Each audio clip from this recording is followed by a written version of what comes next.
Selamat datang di channel Cahaya Islami. Pernahkah kita menasihati orang lain tentang kebaikan, tapi diam-diam kita sendiri belum melakukannya? Atau kita rajin beribadah, tapi lisan kita justru menyakiti orang lain? Hati-hati, karena ada satu golongan manusia yang dibenci oleh Allah Subhanahu wa Ta'ala. Bukan karena mereka tidak tahu kebenaran, tapi karena mereka tidak mengamalkannya. Assalamualaikum warahmatullahi wabarakatuh. Sahabat yang dirahmati Allah Subhanahu wa Ta'ala. Hari ini kita akan membahas satu penyakit hati yang sering kita anggap sepele. Padahal dampaknya sangat besar. Yaitu ketika ucapan kita tidak sesuai dengan perbuatan kita. Ada sebuah ungkapan yang sangat dalam maknanya. Janganlah engkau menjadi seperti lilin yang menerangi orang lain, namun membakar dirinya sendiri. Betapa banyak orang yang pandai berbicara tentang kebaikan, tapi ketika sendirian, ia justru menjauh dari kebaikan itu. Dan betapa banyak pula yang terlihat baik di luar, tapi lisannya tidak mencerminkan keimanan. Allah Subhanahu wa Ta'ala berfirman, "Mengapa kamu menyuruh orang lain mengerjakan kebaikan, sedang kamu melupakan dirimu sendiri? Padahal kamu membaca kitab, maka tidakkah kamu berpikir?" QS Al-Baqarah 44.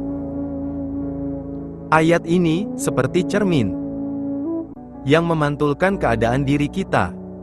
Sahabatku, ada dua bentuk bahaya yang sering terjadi dalam hidup kita.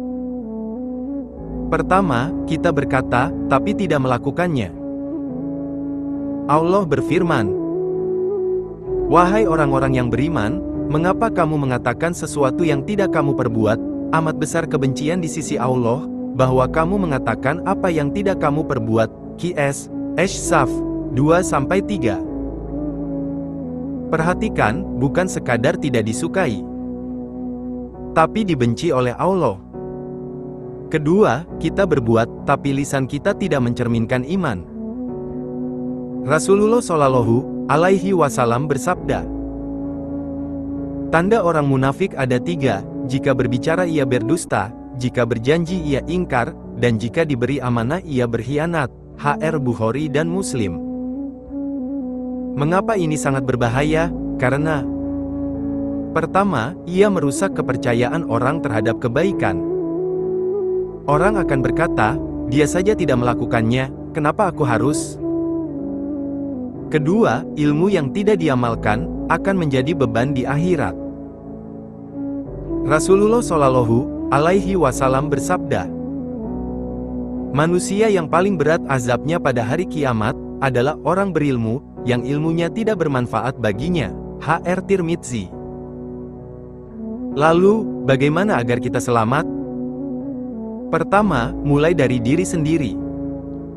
Rasulullah Shallallahu Alaihi Wasallam bersabda, "Mulailah dari dirimu sendiri." HR Muslim. Kedua, jadikan ilmu sebagai amal. Ilmu bukan untuk dibanggakan, tapi untuk diamalkan. Ketiga, perbanyak muhasabah.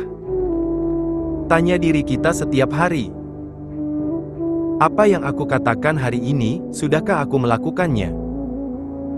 Keempat, berdoa meminta istiqomah. Wahai Zat yang membolak-balikkan hati, tetapkanlah hatiku di atas agamamu. Sahabatku, jangan sampai kita menjadi orang yang pandai berbicara tentang surga, tapi langkah kita justru menuju neraka. Jangan sampai kita mengajak orang lain kepada Allah, tapi kita sendiri jauh darinya. Dan jangan sampai kita menjadi seperti lilin yang menerangi orang lain, namun membakar diri sendiri. Bukan untuk terlihat baik di mata manusia, tapi agar benar-benar baik di hadapan Allah Subhanahu wa Ta'ala. Baik sahabat, kita akhiri kajian ini sampai di sini. Ingat, kebenaran sejati hanya milik Allah Subhanahu wa Ta'ala, kita manusia hanya berusaha memahami. Wassalamualaikum warahmatullahi wabarakatuh.